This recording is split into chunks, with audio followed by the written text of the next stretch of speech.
नमस्कार, मैं हूं रविंद्र जैन और आप देख रहे हैं मुंबई मास टाइम्स। आइए देखते हैं आज की मुख्य खबर।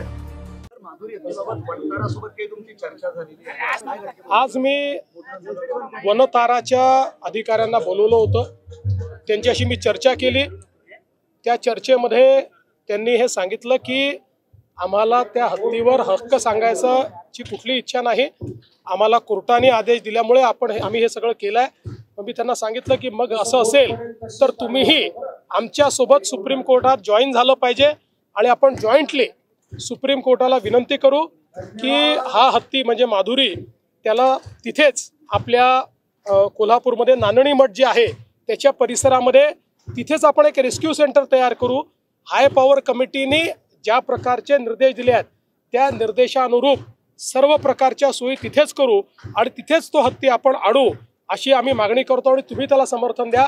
त्यांनी त्याला समर्थन देण्याचंही मान्य केलेलं आहे आणि सोबत त्यांनी हे देखील मान्य केलेलं आहे की जर कोर्टाने अशा प्रकारचं काही आदेश आपल्याला दिला, जो कोर्ट देईल असं आम्हाला वाटतंय, तर ते तयार करण्याचीही पूर्ण व्यवस्था, कारण त्यांना त्यातलं एक्सपर्टीज आहे, ते सगळं ते करून द्यायला देखील तयार आहे।